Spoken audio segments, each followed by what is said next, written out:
मैं हूँ रविंजय और आप देख रहे हैं अपने भारत नंबर 1। आज मैं हूँ नरकटियागंज के श्री परशुराम जी के मंदिर के ठीक सामने, इसको हरदिया माई स्थान बोला जाता है।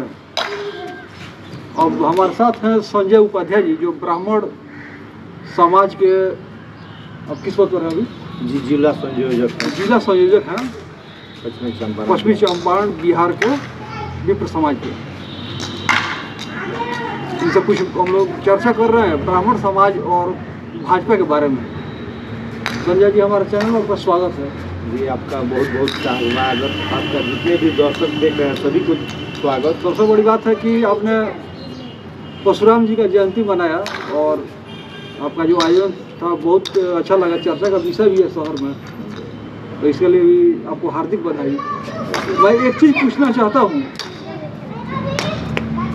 कि उत्तर प्रदेश में उसी दिन ज़्यादा है और आप ही के समाज के, ब्राह्मण समाज के अगुआ श्री राजेंद्र त्रिपाठी जी ने एक शोभा यात्रा निकाला था। उस शोभा यात्रा को उत्तर प्रदेश की सरकार ने या प्रशासन को कही है कि उन्होंने बलपूर्वक उस शोभा यात्रा पर रोक लगा दिया और समय से परे है कि क्यों उसको रोक लगाया गया, जिसमें उप मुख्यमंत्री भी थे इसी भाजपा सरकार के, वही उस शोभा यात्रा में थे। उसके बावजूद फिर भी रोक लगाया सरकार उसको, बहुत दुख की बात है जो इतने बड़े कार्यक्रम को, एक शोभा यात्रा जो भगवान के एक यात्रा था, उसको निकालने से रोकी इस भाजपा सरकार, जिसके बारे में क्या कहें, बहुत दुख की बात है। उस जुलूस में पारंपरिक हथियारों का प्रदर्शन हो रहा था? नहीं, ऐसा कोई बात नहीं था। कुछ उत्तेजक या भड़काऊ भाषण हो रहे थे? कुछ नहीं हो रहा था ऐसा। तो फिर वजह क्या था? वजह यही था, सरकार देख रही है, जबकि हम लोग सारे समाज मिलकर भाजपा को नहीं जीता है, और फिर भी भाजपा की सरकार। योगी आदित्यनाथ तो खुद एक संत समुदाय से आते हैं, तो फिर उनको ब्राह्मण समाज से क्या आपत्ति थी? अब क्या आपत्ति है वो सरकार बताएगी, इसलिए कि उनको तो ऐसा काम नहीं कर रहे। जबकि परशुराम जयंती मुलायम सिंह यादव की सरकार में,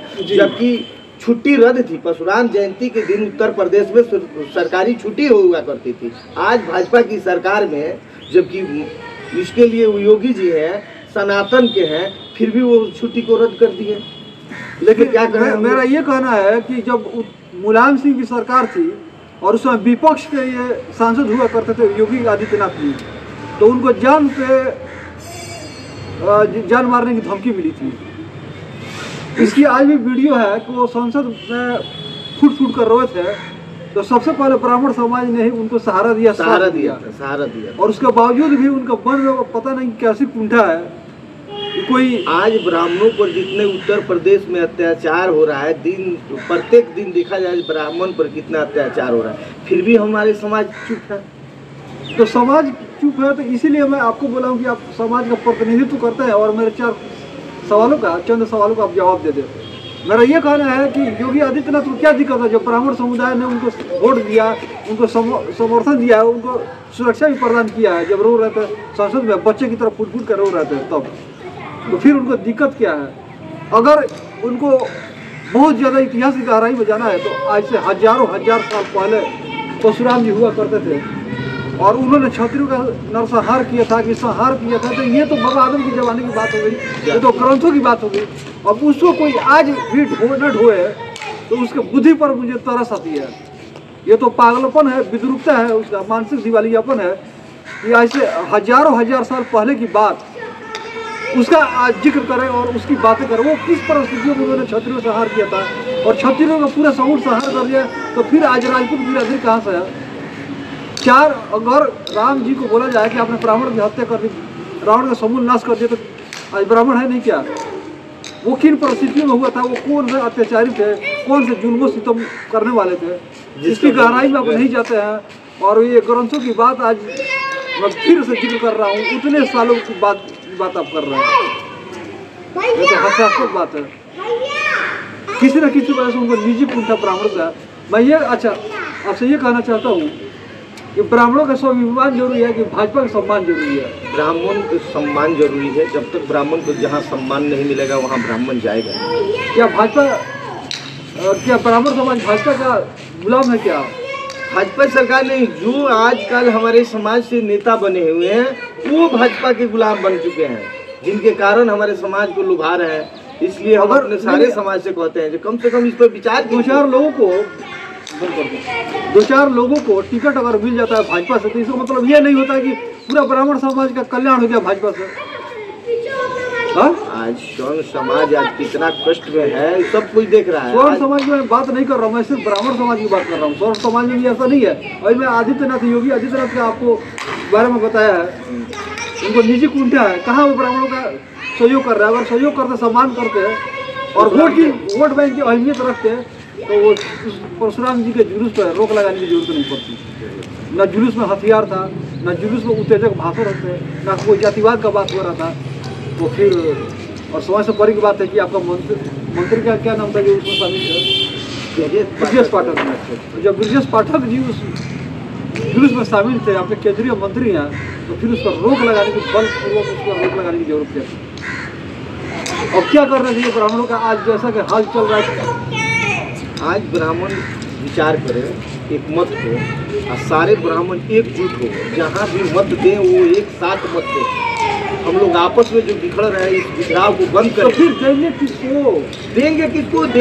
कांग्रेस को मैं देख रहा हूँ कि ब्राह्मण समाज में लिखता है कि नकली नेहरू ब्राह्मण था, नेहरू ब्राह्मण नहीं थे, राहुल गांधी ब्राह्मण नहीं थे, ये लोग शंकर नस्ल के हैं, मतलब कई मिली जुली जाति और कई मिली जुली संस्कृति के लोग हैं। तो फिर और ब्राह्मण समुदाय व्हाट्सएप पर और ग्रुप पर लिखता है कि कांग्रेस में ब्राह्मणों का बुरा हाल है, देश की संस्कृति जो ब्राह्मण ही सदियों से ढोते आ रहे हैं, बचाते आ रहे हैं, वो कांग्रेस खत्म कर रही है। तो फिर ब्राह्मण जाएंगे कहाँ पर? यही तो अभी है, ब्राह्मण जाएंगे तो यही चीज सवाल हम आपसे पूछ रहे हैं, बताइए। भाजपा में सम्मान है नहीं, भाजपा सिर्फ एक वोट बैंक के लिए लॉलीपॉप दे देती है थोड़ी बहुत, उसी पर खुश हो जाता है और पीछे से जूते भिजा कर मार देता है। यही भाजपा का सीएम। क्या बोला जाए? ब्राह्मण एकत्रित होंगे, ब्राह्मण अभी बिहार में चुनाव, भाजपा का कोई विकल्प है अभी आपके नजर में? अभी विकल्प हम देख रहे हैं ना, हमारे समाज के कौन हमारे लड़ाई लड़ने वाले। चुनाव में तो सब कोई बोलेगा सबका साथ, सबका विकास, सब कोई सबका साथ, सबका विकास नहीं है। सारे पार्टी वाले बोलते हैं, मोदी जी का मैं बात नहीं कर रहा हूँ। चुनाव आते ही सब बोलते हैं सबका साथ, सबका विकास, लेकिन जैसे ही चुनाव के बाद सत्ता की मलाई चढ़ने का टाइम आता है तो सब भूल जाने वाले। सरकार महोदय एक बात बताइए, आज तक माननीय आप जिस विधानसभा में आए, माननीय विधायिका जी कितने गिनती की थी आपको? आज चुनाव नजदीक हो गया तो फील्ड में पूरे चरण सीमा से दौड़ रहे हैं, लोगों से मिल रही है, लोगों के बीच जा रही हैं। तो इतना दिन कहाँ थी? यही बात तो हम आज समस्या, आज चुनाव आ गया तो सबको दिखने लगा। यही पर नरकटियागंज में संस्कृत पाठशाला का दुर्दशा हो रहा है। आज देखिए क्या विधायिका जी ने उसको झांकने भी नहीं गई और उसका उद्धार करना तो बहुत दूर की बात है। तो फिर चुनाव आएंगे और क्या एक कहावत है कि फिर जाल बिछाएंगे, लेके चले जाएंगे। तो इस पर तो विचार करना है। आपकी समाज के ही, हमारे सारे समाज से अपील यही है, जबकि विचार करना है, देखना है कौन हमारे बीच में है, कौन हमारे दुख दर्द में सहने वाला है, उसी को मदद किया जाएगा। ऐसे अब किसी भाजपा या किसी पार्टी को नहीं देंगे हम लोग। आपका व्यक्ति विशेष पर वोट करें, ये बहुत बढ़िया बात है। ऐसी नहीं बात है ये किसी को हम वोट देते, भाजपा और कांग्रेस, जो हमारे लिए लड़ेगा, हमारे बारे में सोचेगा, उसी को हम लोग अपने क्षेत्र में लग रहा है कि भाजपा ने ब्राह्मणों को, चाहे वो राजनेता किसी कोई भी हो, ब्राह्मण हो या गैर ब्राह्मण हो, लेकिन वो है तो भाजपा से। तो क्या भाजपा से मान सम्मान में रखे हुआ है आज क्षेत्र में? आज कहाँ भाजपा से किया है? आज 6 सीट है इस विधानसभा में, जहाँ इस लोकसभा में हम 6 सीट है।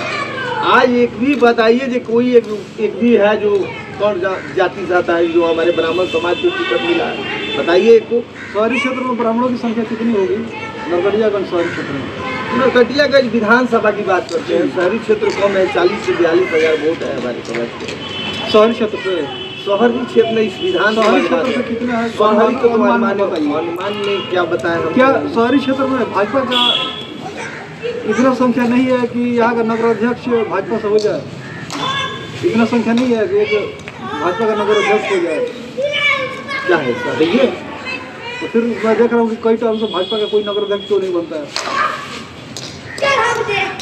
तो पार्टी विशेष पर, जब पार्टी विशेष पर चुनाव हुआ तब इसका मतलब कि भाजपा के लोग ब्राह्मणों को सिर्फ एक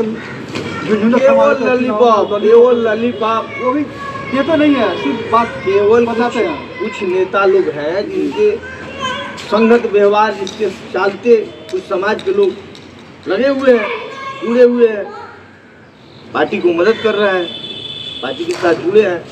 अब की बार तो आर पार की लड़ाई होगी, देखिएगा चुनाव में। इस बार जो चुनाव होगी आर पार की लड़ाई है, सबसे कठिन चुनाव है। आपको लगता है कि नरकटियागंज जो आपका ये होम टाउन है, तो नरकटियागंज विधानसभा में शहरी क्षेत्र, मतलब आपका होम टाउन का शहरी क्षेत्र और ग्रामीण क्षेत्र दोनों जगह ब्राह्मण गोलबंद होके और एक जगह ध्रुवीकरण कर सकते हैं एक पार्टी में? एकदम प्रयास करेंगे, एकदम पूरा प्रयास रहेगा। पहले तो ये देखना है जो हमारे बीच के कौन आते हैं, कहाँ, क्योंकि चंपारण में किस जगह से हमारे समाज के लोग आते हैं। अगर फिर भाजपा, केवल हमारा भी अधिकार है, हम लोग का भी हक अधिकार है। अभी हम लोग भाजपा का आलोचना किए हैं उत्तर प्रदेश की घटना पे, उत्तर प्रदेश की जो घटना घटी है परशुराम जयंती के दिन की, उसकी आलोचना कर रहे हैं। लेकिन नरकटियागंज से, अगर नरकटियागंज से ब्राह्मण समाज का कोई व्यक्ति भाजपा का टिकट ले आता है तो उसको समर्थन किया जाएगा कि नहीं किया जाएगा, ये बताइए। भाजपा से कोई भी हमारे समाज के आएगा, हाँ, तन मन धन से हम उसके साथ हैं। ये तो कोई बात नहीं हुई। उत्तर प्रदेश में उन्होंने श्री परशुराम जी की जयंती के दिन रोक लगा दिया है, राम जी के, और फिर यहाँ पर आलोचना भी कर रहे हैं और फिर बोले कि हमारे समाज को से अगर टिकट मिल रहा है भाजपा से तो भाजपा को समर्थन किया जाए। ये तो कोई बात नहीं। देखिए हम आपको क्या बोले, बीमारी तो वही रहेगा। बीमारी देखिए, हम आपको तो ये बताए नू कि हमारे समाज से जो भी हमारे बीच के आएंगे वो तो चुनाव में आएंगे, कोई नहीं कोई आएंगे तो उसके साथ तो मदद करना मेरा कर्तव्य बनता है। अगर कोई, क्योंकि हम एक ब्राह्मण है और हमारा कर्तव्य बनता है अपने समाज के लिए लड़ना, समाज के लिए मदद करना, तो फिर मेरा